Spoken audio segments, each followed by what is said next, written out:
Monte Prama è prima di tutto un'opportunità di progresso e anche un'opportunità, ma forse una necessità di riflessione per la comunità, a mio giudizio.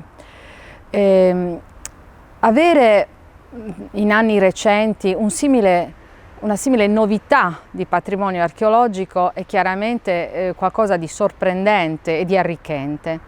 Eppure registriamo in tempi ultimi delle contrapposizioni e anche delle espressioni che sono poco consone, secondo me, alla cultura, all'accoglimento e anche alla riflessione più ponderata e anche appassionata però che il patrimonio archeologico nella sua ricchezza molteplice su molti piani richiede. Monte Prama è allo stesso tempo quindi una necessità di chiedersi cosa può fare un territorio con se stesso e col proprio passato, ma anche ritengo l'obbligo di rispetto per la storia.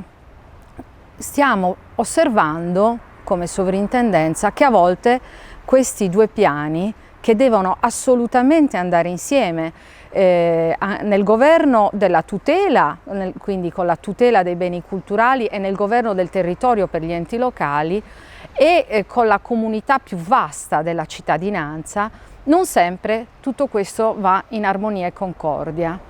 Questo sarà secondo me il grosso sforzo per il futuro. La sovrintendenza è pronta a riaprire gli scavi non appena i denari arriveranno da Roma. Sono in ritardo, sono in fase di aggiudicazione provvisoria. Stiamo preparando le relazioni per l'allargamento della zona di rispetto vincolistico e per i vincoli diretti in espansione, là dove l'anno scorso sono stati rinvenuti reperti importanti, quindi al di fuori del perimetro già di vincolo diretto che data diversi anni. E stiamo seguendo insieme al museo le fasi di riallestimento e anche vorremmo procedere al restauro delle statue rinvenute nel 2016. Questa è una cosa a cui tengo molto, in modo che andranno esposte nella migliore delle condizioni. Il Sinis è un luogo di straordinaria importanza e anche magico, sinceramente, perché c'è Tarros, San Giovanni del Sinis, forse una delle chiese più belle, la seconda chiesa paleocristiana più antica, che sta piuttosto male sul piano della conservazione, e perché c'è Monte Prama e altro, e c'è un patrimonio naturalistico, paesaggistico sorprendente, diciamo, forse tra i più belli di tutta la Sardegna, e vergine, integro.